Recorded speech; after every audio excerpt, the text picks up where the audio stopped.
Thank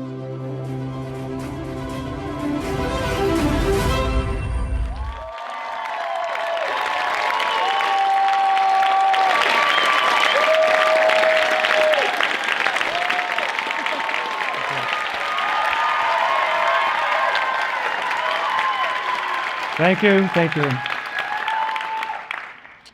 Well, I'd like for you to imagine with me, if you can, living in the time of maybe dinosaurs or saber-toothed tigers, just a time when humans were not top of the food chain. So you're standing there at your cave. You can imagine maybe you're holding a spear, getting ready to go out, maybe a basket or a big heavy rock.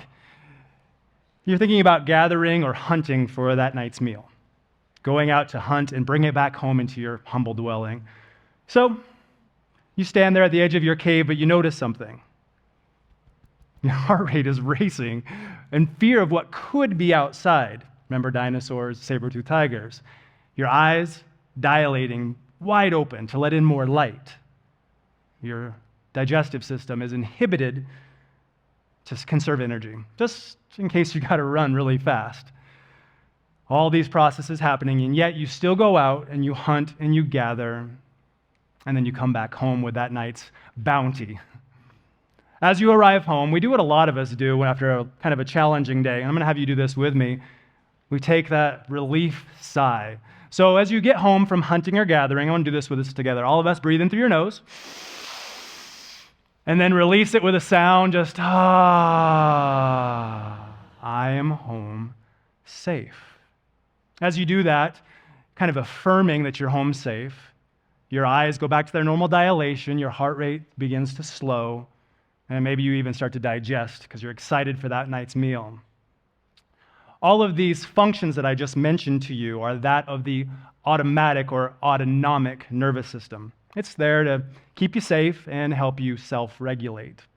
You see, as a species, we have evolved massively technologically, but the way that our mind and our body speak to our nervous system through frequency and chemical hasn't changed at all since those cave-dwelling ancestors that we have.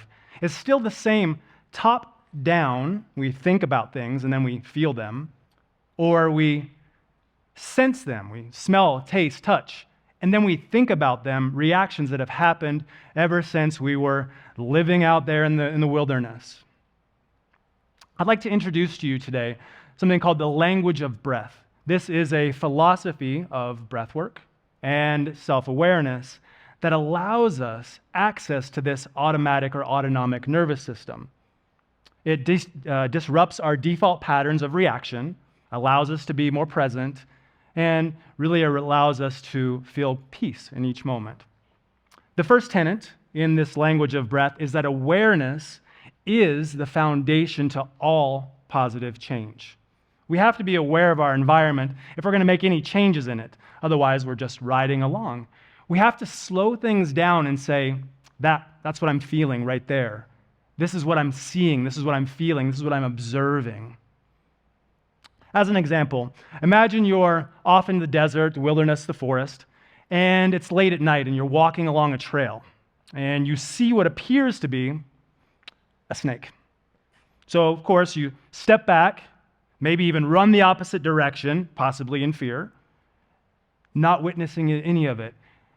Yet, if you were to be aware, slow things down from a safe distance, of course, slow things down, take a moment, breathe, and notice that that thing that scared you just happened to be a stick from a fallen tree, and your reaction was not necessary.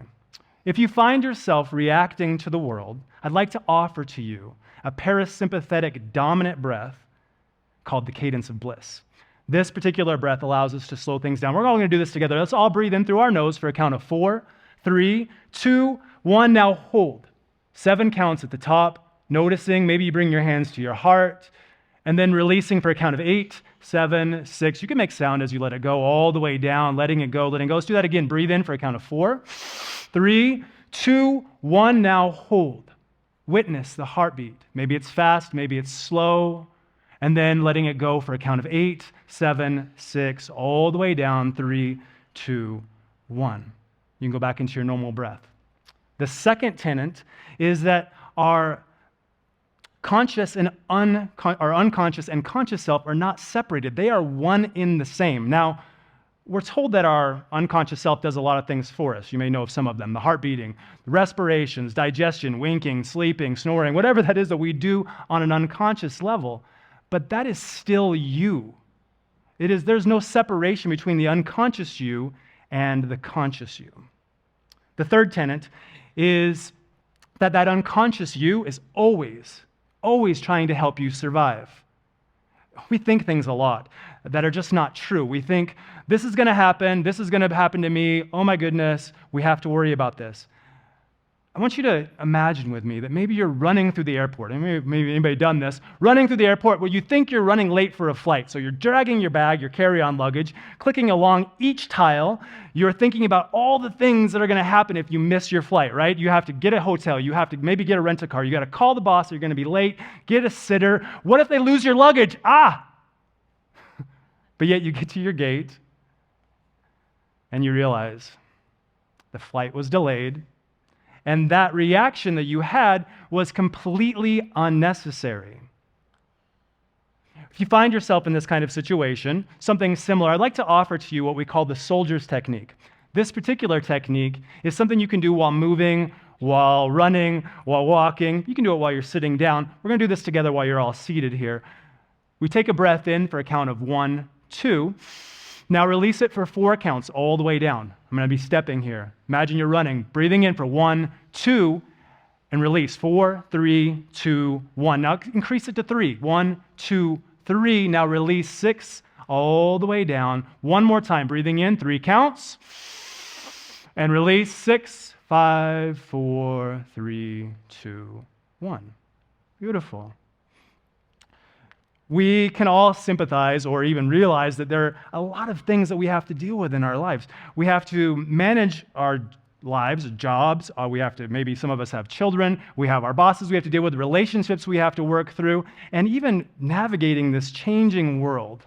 There's so much that we have to look at, and becoming aware of that and slowing things down allows us to be participants. Now, our unconscious self is always giving us feedback. It's always kind of telling us, beware, be careful, show up, don't show up.